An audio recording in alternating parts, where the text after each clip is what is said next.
Space cannot be the first cause. Materialistic or naturalistic worldviews sometimes posit that space itself might be the first cause, an eternal and necessary reality from which everything else emerged. Here, I will show why space cannot be the first cause, examining the issue from a philosophical, scientific, and theological perspective. 1. The philosophical inadequacy of space as a first cause. Philosophically, for something to be the first cause, it must be necessary, uncaused, and capable of producing everything else. Space, however, fails to meet these criteria for several reasons. First, space is not an entity that can act or bring about effects. It is a framework or dimension within which things exist and move, but it does not itself possess causal power. The idea of causality presupposes an agent or force that can bring about change, but space lacks any properties of agency. In philosophical terms, space is often considered a container rather than an actor. It provides the stage on which material objects interact, but it is not itself capable of initiating or causing anything. Additionally, space is contingent, not necessary. Space as we know it is intimately tied to time and matter, forming what physicists call spacetime. This means that space is not an independent entity, it exists in relation to matter and energy. If space were the first cause, it would need to exist independently of anything else, but this is not the case. Philosophers often refer to a necessary being as something that exists in and of itself, with no dependence on anything else. Space does not fit this description because it is contingent upon the existence of the physical universe, particularly matter and energy. Finally, the principle of sufficient reason, a fundamental philosophical principle, states that everything that exists has an explanation either in the necessity of its own nature or in an external cause.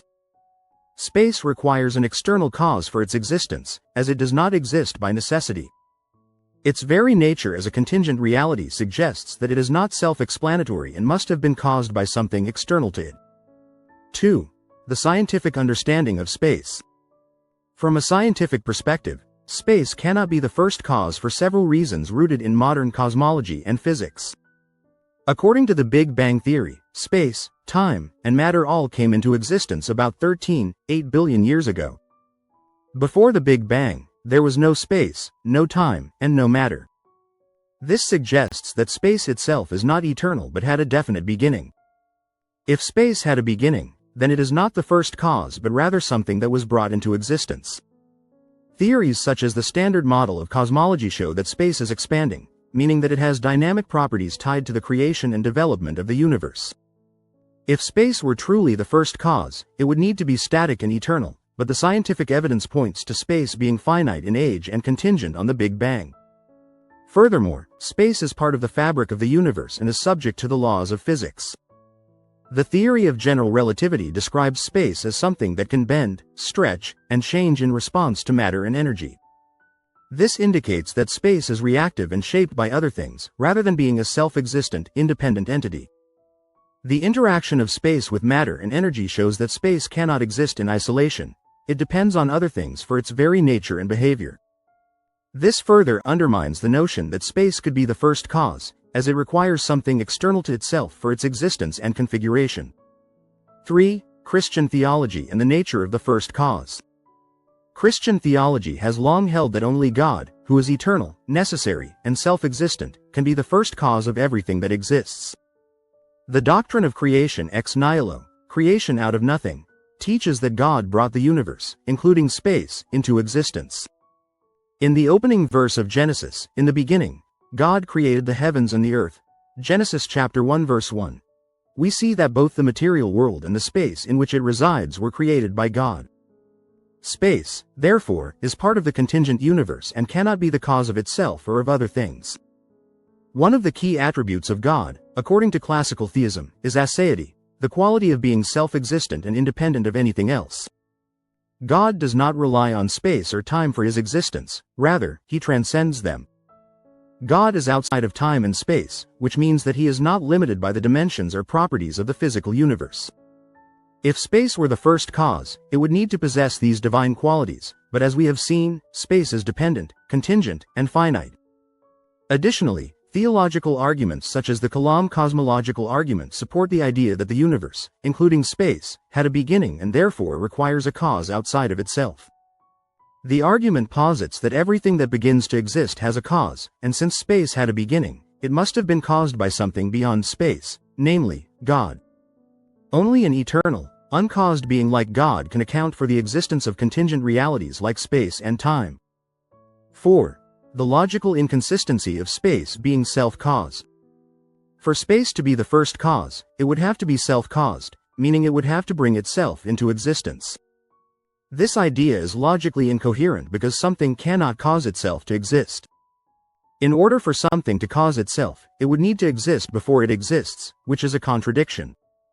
Space, therefore, cannot be self-caused. Moreover, if space were the first cause, it would need to have the ability to generate all other things, including matter, time, and the laws of physics. However, space does not have any inherent creative power. It does not have capacity to bring anything into existence. It is simply a passive backdrop, an arena within which physical processes occur. This incapacity for causal agency disqualifies space from being the first cause. 5. The need for a transcendent cause. The limitations of space as a first cause highlight the need for something beyond space and time to explain the existence of the universe. The first cause must be a transcendent reality, something that exists beyond the physical dimensions of space and time. This transcendent cause must be self-existent, eternal, and capable of bringing the universe into being. Such a cause is found in the Christian concept of God.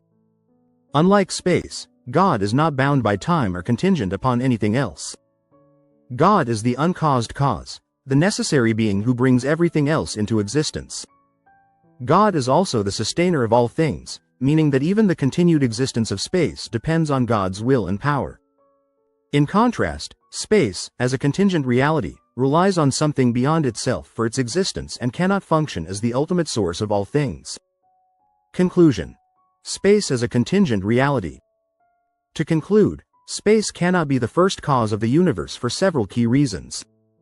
Philosophically, space is contingent, lacks causal power, and is dependent on the existence of other things. Scientifically, space had a beginning and is subject to the laws of physics, further showing that it is not eternal or self-existent. Theologically, Christian doctrine affirms that only God possesses the necessary attributes of the first cause, eternity, aseity, and the power to create ex nihilo. The existence of space points beyond itself to a transcendent creator who brought it into being.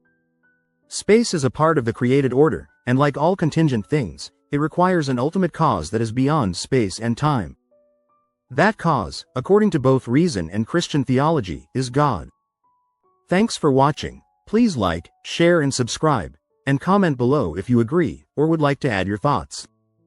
If you would like me to respond to your comment, please make a level 1 comment directly below the video. I will respond to all polite level 1 comments even if it takes me a while, due to other commitments.